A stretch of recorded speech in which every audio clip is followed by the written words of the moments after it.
بینەرانی بەڕێز ئەلبەتە هەر لە پاش ڕۆژی هەفتەی دوو کە خۆپیشاندانەکان لە هەرێمی کوردستانی عێراق دەستی پێکرد وەکو سەرچاوەکانی هەواڵ و ڕێکخراو نێونەتەوەیەکانیش ئاماژەیان پێکردووە ژمارەیە پێشێرکاری بووە. یەکێ لەو پێشێرکاریانەی کە بۆتە دیاردەیەک لە ناو خۆپیشاندانەکاندا و جێی سەرنجی ڕێکخراو نێونەتەوەیەکانیش بۆ سووتانی کەناڵی سەتەلایتی نالیا بووە.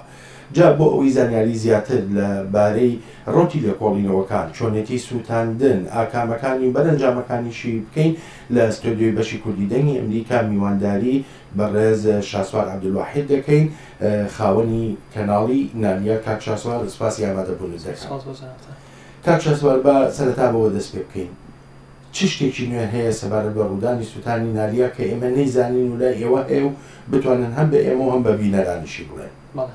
دەی 5/2011 لیژنەی تایبەت بە لێکۆڵینەوە لە کارەساتی سووتانی کەناڵی نالیا کۆبووە و ئەم لیژنەیە تقریبان تایم بڵێن ئیفادەیە وتەی چەند کەسێکی وەرگرتووە کە لە نێویشیاندا من و هەروەها بەڕێبەری کەناڵ و بەڕێبەر ڕێگە پێدرای کۆمپانیای نالیا بۆ ڕاگەان هەموو ئەوان وەرگیراوە، هەروەها وتەی ئەو پاسەوان و ئەو کەسانی کە لێ وەرگیراوە بۆی کە بزان ڕووداوەکە چۆن بووە و تحقیقیتیا بکەن و بگەن بۆی کە راپۆرتی پێشۆش بە ئەنجومەنی وەزیران بکەن.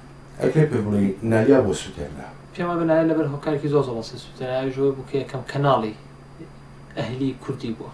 لەبەر ئەگە جەنابتان بیرتان بێت لە ڕووداوەکانی 7 شوبات تا 20 شوبات تا ڕۆژی نالیان سووتان هیچ کەناڵێکی کوردی بە کەناڵەکانی ئۆپۆزیسیۆنیشەوە تەختیە یا بڵێن ڕووماڵی ڕووداوەکانی کوردستانیان ناکەی.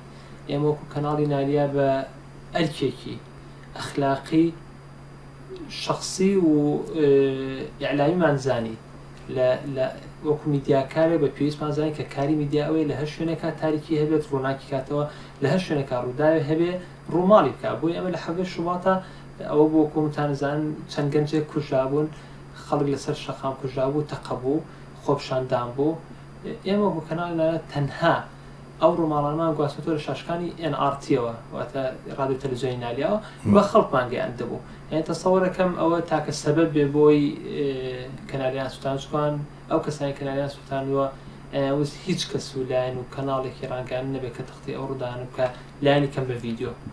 بەڕای جەنابەت ئەو لیژنەی لێکۆڵینەوەی کە باست کرد ئەنجامێکی وا کۆنکرێتی دەبێت؟ نام بەڕای من هەر لیژنەکە سەرۆکی لیژنەکە دادوەرجاسم بوو، هەر خۆی لە کۆنگرێ ڕۆژنامەکانە باسی بۆی لیژنەکەیان کاریان تەنها کۆکردنەوەی داتا و نووسینی راپۆرتێک و نردنی بۆ ئەنجومەنی وەزیرانە.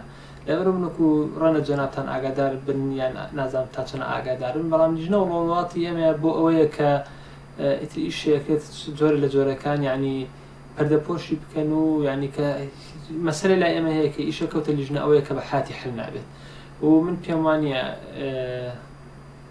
لە مۆزەی ئێستای کوردستانە بەبوونی ئەو سیستەمی حکومڕانی کە لە کوردستانە هەیە و بەبوونی ئەو سیستەمی قەزایی کە لە کوردستانە هەیە و بوونی ئەو سیستەمی جیهازی تەنفیزیە واتە شۆڕش و شورتە و پۆلیس و هێزەکانی ناوخۆوانە پێم وانییە هیچ لایەک بتوانێت لێکۆڵینەوە یان ئەو کەسانە دەستگیر بکاکەوە کاریان گرتووە.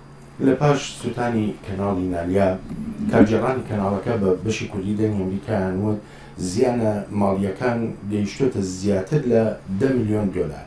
ئێستا ئەوەندەی ئێمەش ئاگادارین کەناڵی نالیا دەستی کردوتەوە بە پەخشکردنی بەرنامەکانی هیچ قەرەبووکرانەوە